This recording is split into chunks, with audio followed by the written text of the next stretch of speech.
Gavriel Sassoon, introducing the topic tonight. The topic is Emunah, Emunah in the Rebbeinu Shalom. The Rambam brings down in Sefer HaMitzvahs that the first mitzvah that he brings down is the mitzvah of Emunah Hashem, to believe in HaKadosh Baruch Hu. The Ramban and the Bahag right away ask a question: how is it possible to that should be a mitzvah of Emunah Hashem? It's so fundamental, you find it in every mitzvah. How could you have a mitzvah without Emunah? And even more so, they ask, how is it possible to make a mitzvah to believe? Either a person believes or he doesn't. But forced to believe? So regardless, the Rambam says it's a mitzvah d'oraisa, it's the first mitzvah. The Ramban and the Bahag say it's not a mitzvah d'oraisa. But regardless, we have an obligation to work on ourselves to connect with HaKadosh Baruch Hu. And we do that either by tefillah or doing acts to connect us with HaKadosh Baruch Hu.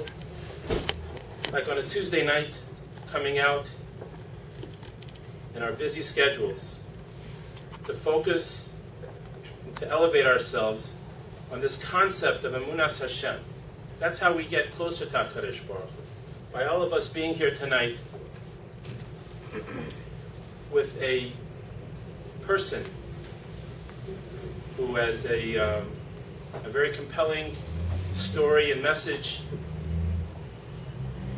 who from Klal Yisrael wasn't affected by this story, from right to left, from all corners of the earth. And we're very grateful to Rabbi Sassoon to come out tonight and to be mechazik us and to inspire us in this concept of Emunah Hashem. Without further ado, I'd like to call upon Rabbi Sassoon to please inspire us.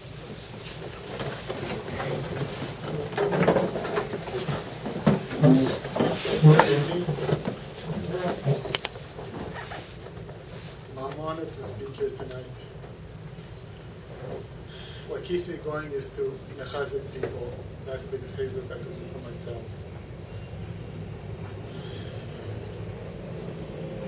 So my kids, life shouldn't go to waste. Not that it goes to waste, but they should go higher and higher.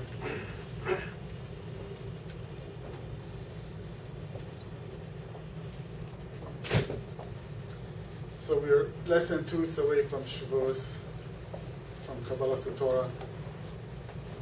This whole period starts with Pesach. We go through Sefer Omer and come to Shavuos. This period between Pesach and Shavuos is divided really into 2 parts.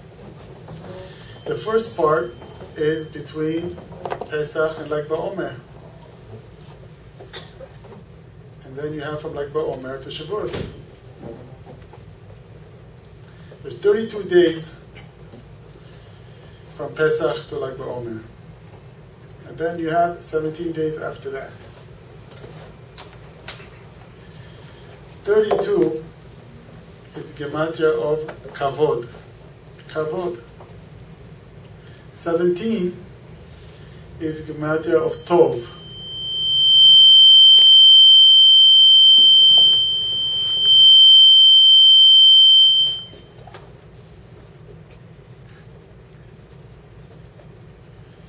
The first half has to do with kavod. Second half, or the second third, has to do with tov.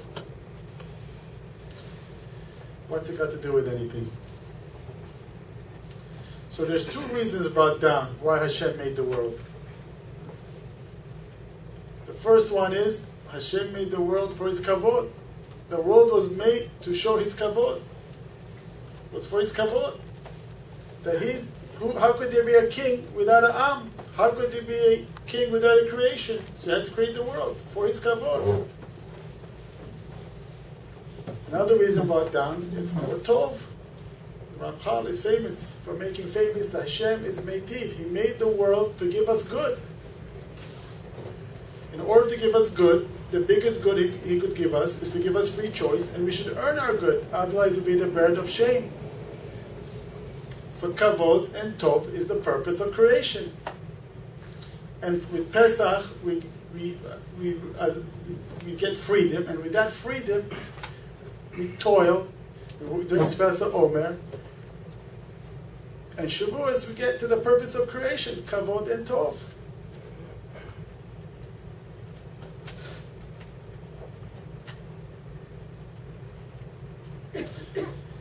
So they're really different aspects of the same thing. The biggest good that Hashem could do for us, the biggest pleasure we could have, is to megale Hashem's kavod in this world. That's the purpose of creation. But Lag BaOmer is the turning point, because being megala is kavod, to be revealing is the kavod, and to be mekadesh Shem Shamayim, that's the hard part, that's the work part. Tov is more of the reward part. It's already enjoying the fruits of your toil. It's the tov. So we have a part in Lag BaOmer.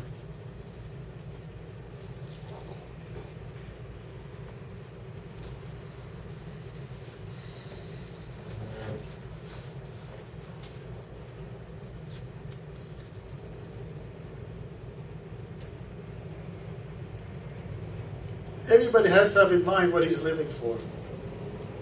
What's your purpose in life? Otherwise, you get swept away by the Hevelei Azman, like, the day-to-day things, and you forget what's important in life till a great tragedy happens, and you wake up.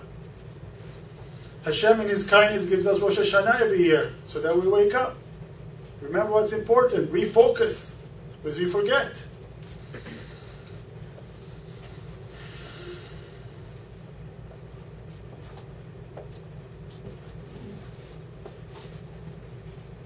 The Mishnah in Avot says, remember your day of death.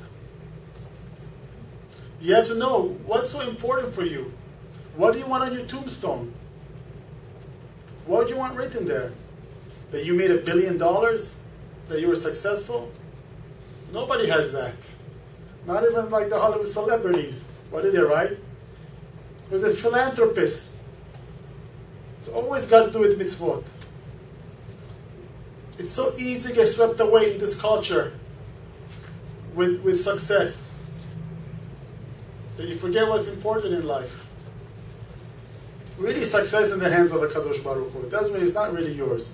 What you do is how much integrity you had in your toil in your life. If you're successful or not, that's really not up to you. It's up to Hashem. Up to you is all of the work that you put in. And how you did it.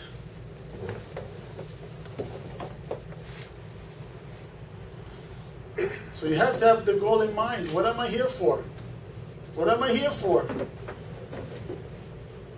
My kids had a very short life. But a nechama to me is they accomplished in their short lives to bring kavod shamayim. Is there anything greater than that? That's the purpose of life. That's the purpose of creation. They were megale kavod shamayim. Look at the whole world shook. Just like when Hashem took Nadav ve'Avihu, the Korovai Kadesh. I would have preferred them to Mekadesh Shem Shamayim with their good midot and learning Torah and spreading Torah and having kids and doing more mitzvot. But Hashem thought otherwise. And, I don't think they would have ever affected so many people.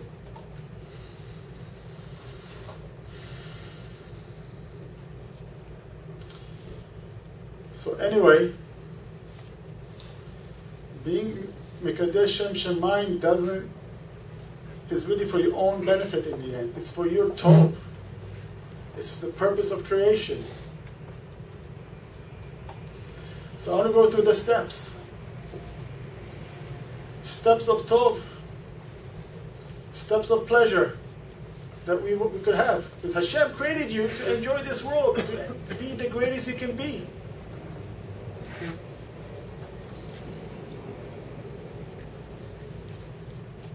So there's 5 levels to the neshama. The lowest level is called the nefesh. The purpose of the nefesh is the physicality. Is to worry about living physically. The food, shelter, clothing, money. When you have that, you're comfortable. You're okay, you're taken care of. That's tov. But that's tov on the lowest level. And we have to be careful in this culture. This is what we get swept away by. You want to be comfortable. And in this culture, the desire for comfort is so strong that it takes away avodat Hashem. It takes away toil. People work hard to go on vacation. They have a headache, they pop pills. They feel depressed, they pop pills. That's the culture. Instant gratification, no work. Just to be comfortable. Is that why Hashem created the world, so you should be comfortable? Everyone could answer that question, but this is the culture. People try to make a lot of money to have even more luxuries, to be more comfortable. They forget what's important. The ultimate comfort is death. There's no reason to live if you want to be comfortable. What's better than death? It's the most comfortable state there is. But that's not what life is. Life is not about comfort. Life is about growing and toiling. And this toil has to be pleasurable. Because that's why Hashem made the world. He's meitiv, He's tov. So how is toil become pleasurable?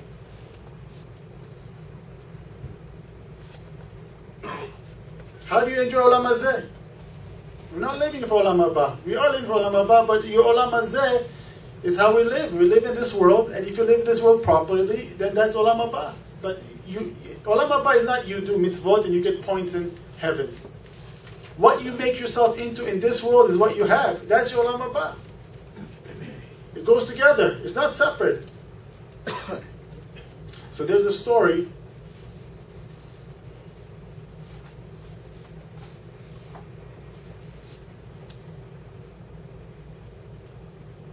Yaakov Avinu. It says in the Chumash that Yaakov Avinu loved Rachel so much that the 7 years that he worked for her seemed only a few days. It's a pele. Why? Because you know how hard he worked for her from when he made his great escape from Lavan. And Lavan chased him. He said, how could you steal my kids and gonna have that and kidnap my kids and my kids? So he answered him back how hard he worked. How he froze in the winter, how he was sweltering in the summer, and he made up for every sheep that even it wasn't his responsibility, how hard he worked.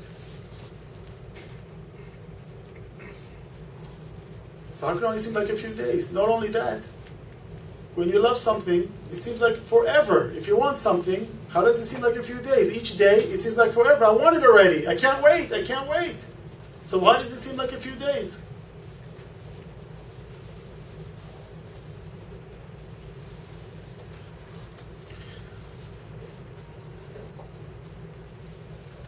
The answer is because, I'll give you an example. When you buy a gift for someone you love, you go shopping. You go from store to store to pick out what's right. And it's a tircha, but you do it. But it doesn't feel like work. Why doesn't it feel like work? Because you're doing for someone you love. It's pleasurable. And after you finally you decide to buy a certain gift, then what do? You make more work for yourself. You find a beautiful wrapping paper, the right ribbon, and then you go get a card. You think about what to write, just the right thing. How you're going to present it, make a surprise like this, call the friends. A lot of steps. Is it a chore? It's not a chore. Each step is not a chore. Each step is pleasurable. Why is each step pleasurable? Because he does it with love. When you love somebody, you're together with them.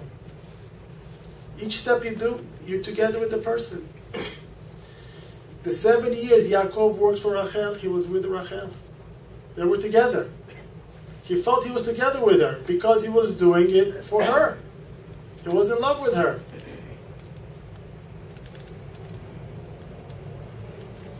The circuit of toiling and enjoying Olam Hazeh, it has to be a labor of love. If you do everything as a labor of love, it becomes pleasurable. It's not a chore. It's not a chore. When you raise children, like how could you get up in the middle of the night 3-4 times a day? You feed the child, change the pampers, you don't sleep, but you do it, and it's pleasurable because you love the child. That's what life has to be about. When you love Hashem, nothing is a chore. Everything is pleasurable. If you know what you're working for, if you love what you're working for, then you'll enjoy Olam Hazeh. When you work on your midot and when you toil in Torah, that's the hardest toil there is working on your midot, shigat the midot, and learning Torah in the proper depth without being lazy. How do people get the energy to do that? It comes from love of Hashem. It's antithesis to comfort. The more you put into life, the more you get out of life. Seeking comfort destroys life, destroys growth. Creates a lot of problems. The kids see the parents like that. What do? They take drugs. It's just a logical continuation of that philosophy. Everything instant. The internet, everything instant gratification. There's no control. That comes from seeking comfort. So be very careful. That's the culture we're in. So anyway, the lowest level of pleasure is physicality, making money. It's a pleasure. The level above that, the next level of the neshama is called ruach. That's the emotional part. And that's where love is. Like everyone knows love is on a much higher level than money. No one would sell their kid for $1 billion. That's obvious. Because the pleasure you get from loving a child is so much greater. It's just so much greater. But we forget. What do? We work late at night to make more money. Does that make sense? You know you love your child more than money. What happens? You forget. You get sucked in. You have to remember what's important all the time.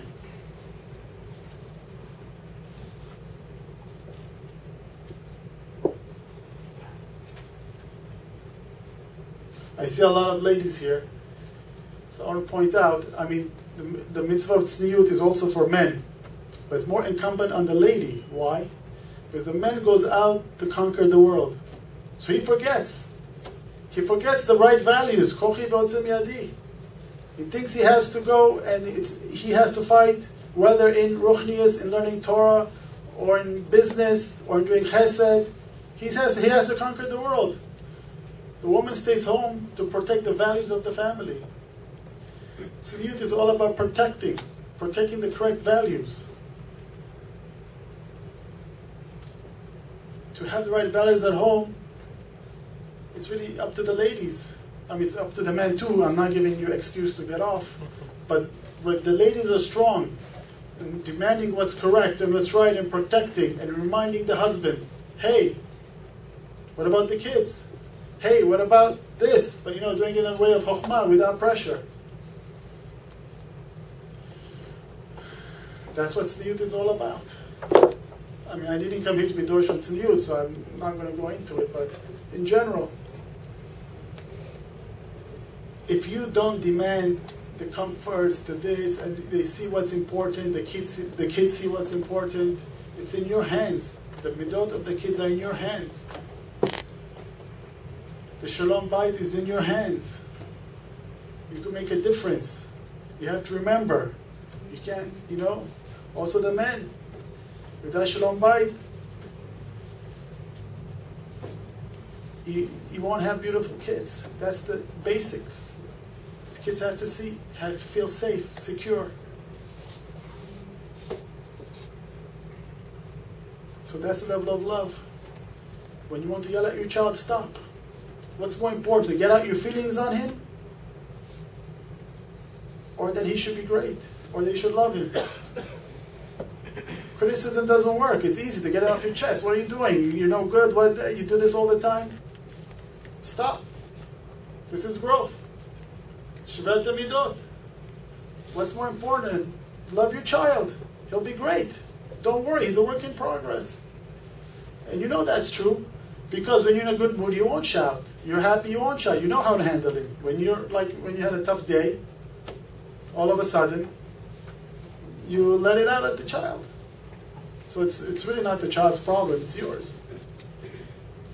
That's toil. You stop yourself, that's pleasure. You feel it's a higher level pleasure, that's love. That's on the level of emotion.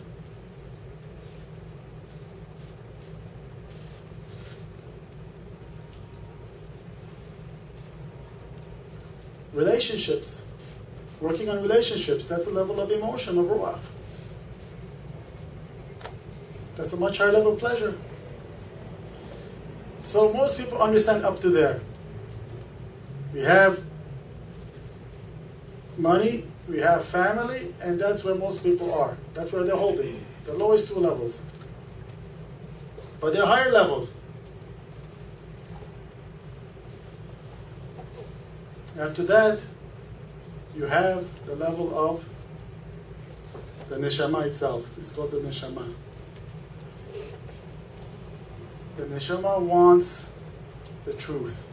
The neshama wants what's right. The neshama wants what's good. And that's on a higher level even than love. It's a higher level of pleasure. As you go up higher, it becomes more subtle. There are more higher levels of the neshama become more subtle, the pleasures become more subtle. But it's a pleasure.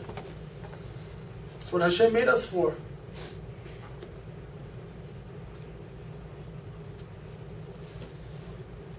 I'll illustrate a story that I heard from the Holocaust. As you know, the Germans were very organized. Everything was accounted for. So, a father came to his Rebbe and asked him a question. The Germans are coming to round up children, to take them to the camps. I know the soldier in charge. I could bribe him, so he shouldn't take my kids. But they know that this truck could fit this number of kids. So if I bribe him, they're going to take other kids in his place. I'm allowed to do that.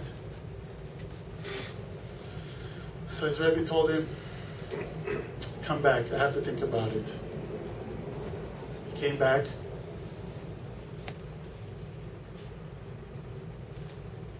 And the Rebbe didn't have an answer for him still.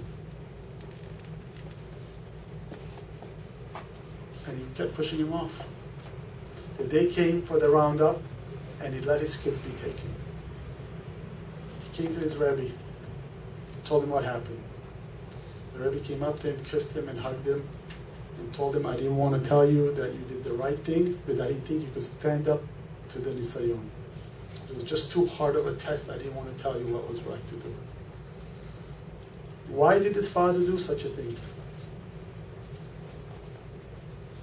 Because the pleasure of doing the right thing is greater than the pleasure of love. It's greater. It's hard, but it's greater. If you have to compare, it's on a different level. I'm just showing it's different level. It's not all or nothing, it's this or that.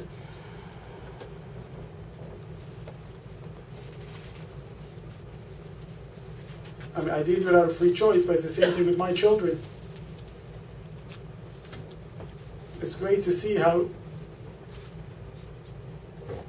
you know, they're changing the world. It's hard for me, but it's great to see it.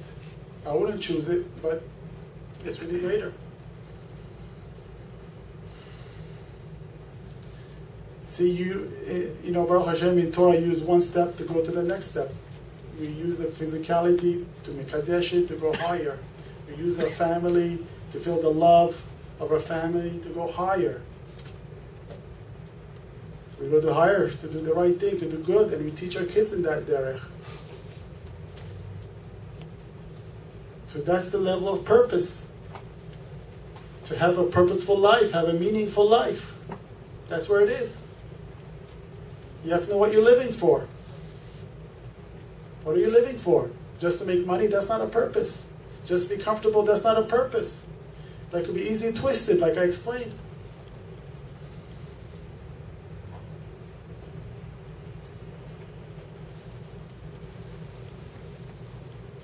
Above that is the level of neshama called chaya. Even more of a subtle pleasure. What's that level of pleasure? That's the pleasure of creation, of creating. Artists know that pleasure. Mothers and fathers know that pleasure. They're creating their children. It's unbelievable zchut to mold a human being.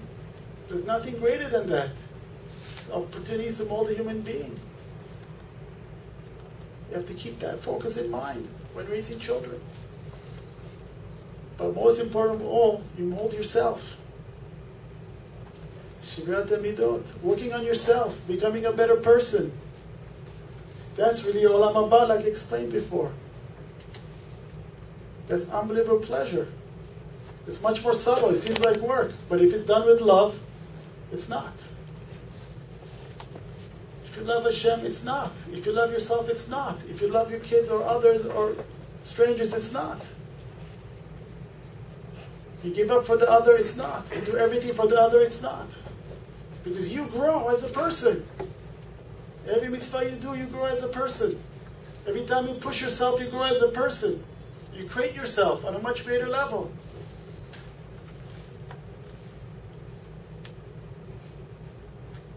That's the level of creation. Then you get to the yichidah, the highest level of the neshama. That's when you unite. That level is uniting with Hashem. Uniting with Hashem. Oneness with Hashem. The vekut.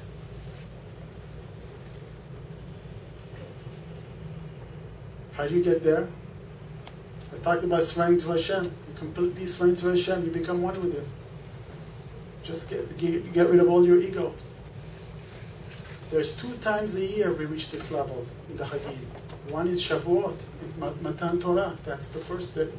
And the second time is then Yom Kippur, Ne'ilah. The Am Yisrael reaches that level of oneness with Hashem, of the Yechidah. Because what is Torah in the end? Torah in the end is all about relationship, relating to Hashem. It's all about relationship. What is Torah? It's not religion. It's not rules. It's relating, having a relationship with Hashem. I'll bring you a proof.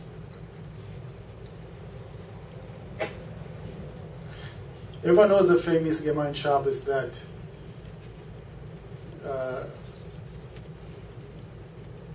a ger wanted to convert, and he went to Shammai. He wanted to learn all of Torah on 1 foot. Pushed him away. So he went to Hillel. You want to know, by asking what's the more, he want to learn all of Torah on 1 foot, and he want to convert. He was asking, what's 1 foot? What's the most fundamental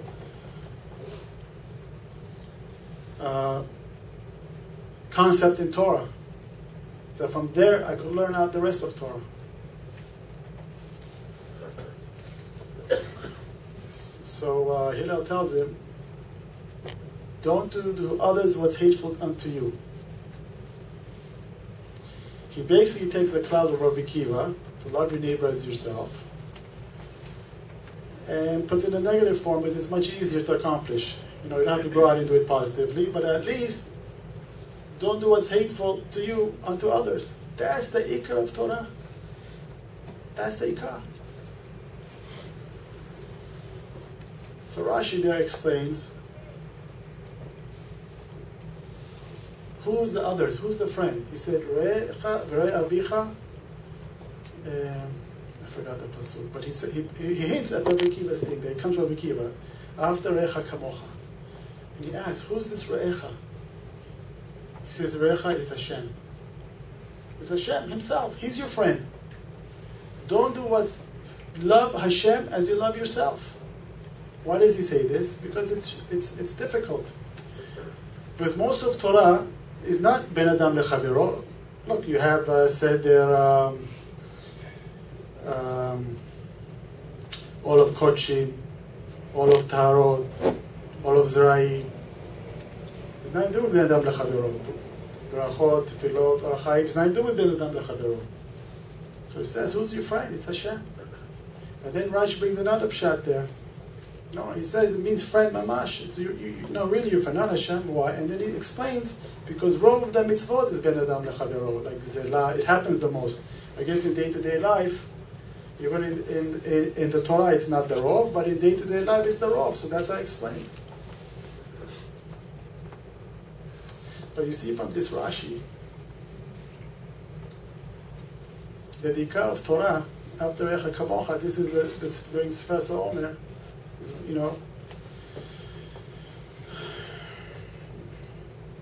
the most important concept. That's why the Rabbi Akiva Talmud passed away. He wasn't strong enough there. It's all about relationship. Torah is all about relationship. Relating to Hashem or relating to others. And it's really one and the same thing. It's after Re'echa Kamocha, the pasuk unites it. Because if you don't love others, you don't really love Hashem. And if you don't love Hashem, you can't really love others. It goes together. Because everyone's at Tselem Elokim. Love is in your heart. It's not really outside. If you have love in you, you could love. If you don't have love in you, you can't love. It's not objective. It's in you. So when you have love, you bring Hashem down and you love others automatically. Everybody is Tselem Elokim. You bring that out in you. You become one with Hashem through love of Hashem, through surrendering to Him. Also, there's two ways. By loving and by surrendering. Bittul. Become one. That's the highest level of pleasure. To be like Hashem. To create like Hashem. Create our own world. But that's all contingent on toil. And toiling out of love. All these steps. If you do comfort is death. Man was made from the ground. From the earth.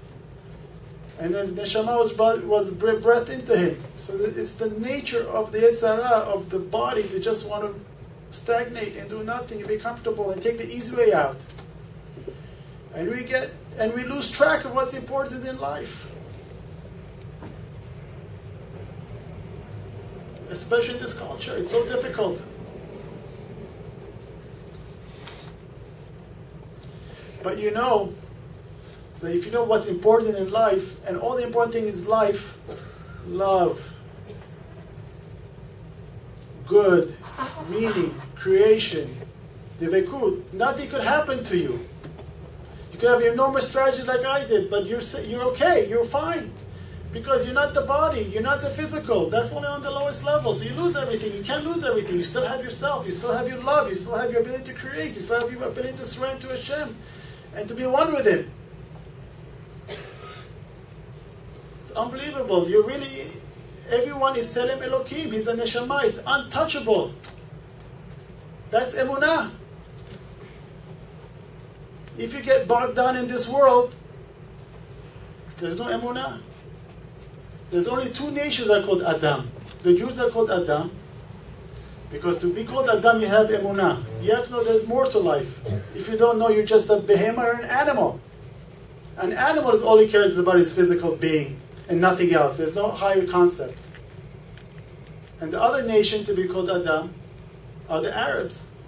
Because they have faith. You see, they killed themselves for a higher purpose. But they're called Pere Adam, wild man.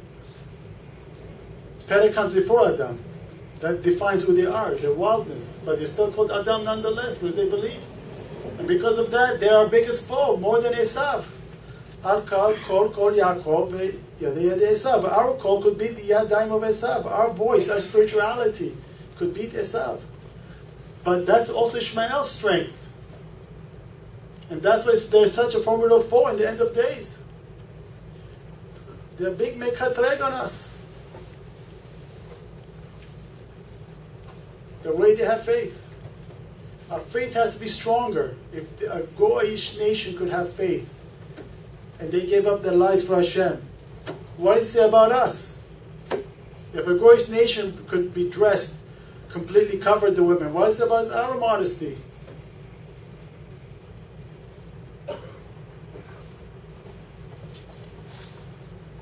What they do is empty. But if they could do it, kal v'chomer by us.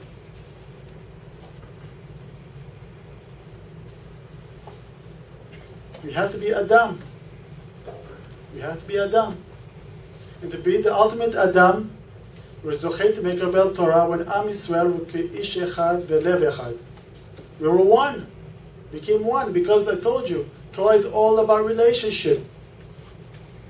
It's not about yourself. It's not about what's important to you. It's about relationship. It's about relating with love. That's what Torah is all about.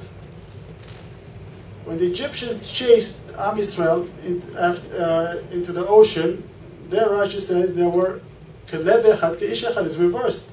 Lev echad comes first, and because their goals were the same, uniting them to be one. But no, by us, we're one. And automatically we have the same goals. It's the other way around.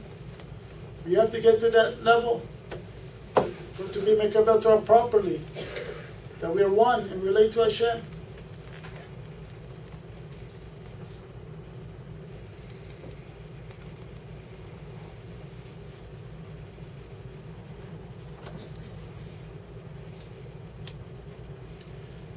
So we have almost 2 weeks left to get there. This is the time to make changes in our lives. This is the time when we work on our midot, on our spirituality. We use the free will that we got on Pesach to use it properly. To reach higher levels. And each level could be reached through surrendering to Hashem every step of the way. It's not only at the top. If you're having a hard time, you surrender to Hashem. That's how I survive every day. I don't know how I survive every day. It's not a one-time thing like in the Levaya that I said. It's every step of the way I surrender to Hashem. Otherwise I won't make it. And that's true with anything in life. Because the way people see the world, even if you know that everything is Hashem, everything Hashem controls, and if a person comes to you and gives you a hard time, that's from Hashem, that's understandable. But people forget, what about you? So Hashem is everywhere except by you? No, Hashem is in you too. Hashem is everywhere at the same time. So all your feelings also from Hashem. So you surrender to your feelings also. And if you do that, you feel the love, you feel everything lifts, you feel Him come in. We were born to toil. We can't forget what's important. And if you don't forget what's important, you'll grow because it's hard. You have to keep refocusing. So you keep working on your midot. And we have to know what's important in life. What do you want written on your tombstone at the end of your life? If you don't learn Torah, if you don't make about Torah, we won't know what it is. We don't know what's important. We have to toil. Be one with Hashem. We have a beautiful gift. The Torah is such a beautiful gift. It unites us with Hashem and with Am Yisrael.